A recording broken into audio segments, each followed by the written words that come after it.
കൈക്കൂലിക്കേസിൽ E D ഉദ്യോഗസ്ഥനെതിരെ കൂടുതൽ തെളിവ് തേടി vigilance. E D assistant director Shekhar കുമാറിനെ വീണ്ടും ചോദ്യം ചെയ്യുന്നു. ഡിജിറ്റൽ തെളിവുകൾ മുൻനിർത്തിയാണ് രണ്ടാം ദിവസവും വിളിച്ചു വരുത്തിയത്. ഇന്നലെ 6 മണിക്കൂറോളം ശേഖർ കുമാറിനെ ചോദ്യം ചെയ്തിരുന്നു.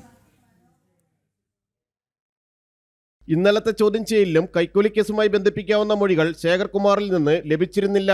സൈബർ ഫോറൻസിക് വിഭാഗം കണ്ടെടുത്ത ഡീറ്റെയിൽ തെളിവുകളിലെ 10,000-കണക്കിന് ഫയലുകളാണ് അന്വേഷണത്തിന്റെ ഭാഗമായി വിജിലൻസ് പരിശോധിച്ചത്. ഇതിലും തെളിവുകളില്ലാതായതോടെ ഇനിയും ഫയലുകളുടെ പരിശോധന പൂർത്തിയാക്കാനുണ്ടെന്നാണ് വിജിലൻസ് വ്യക്തമാക്കുന്നത്.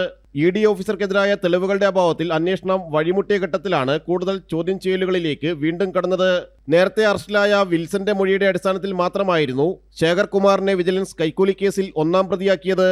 പ്രാഥമിക പരിശോധന പോലും പൂർത്തിയാക്കാതെ കേസിൽ ഒന്നാം പ്രതിയാക്കിയത് വിമർശന വിധേയമായിരുന്നു. ഇന്നലെ നടന്ന 7 മണിക്കൂറോളം നീണ്ട ചോദ്യം ചെയ്യലിലും പ്രതികളുമായുള്ള ബന്ധം ശേഖർ കുമാർ സമ്മതിച്ചിരുന്നില്ല. ചില ആപ്പുകൾ വഴി ആശയവിനിമയങ്ങൾ നടന്നിട്ടുണ്ടെന്നാണ് വിജിലൻസ് സംശയിക്കുന്നത്. കള്ളപ്പണക്കേസിൽ നിന്ന് ഒഴിവാക്കുന്നതിന് ശേഖർ കുമാറിന് വേണ്ടി ഏജന്റുമാർ പണം ആവശ്യപ്പെട്ടുവെന്ന കശുവണ്ടി വ്യവസായി അനീഷ് ബാബുവിന്റെ പരാതിയിൽ വിജിലൻസ് വിരിച്ച വലയിൽ ഏജന്റായ വിൽസൺ കുടുങ്ങിയിരുന്നു.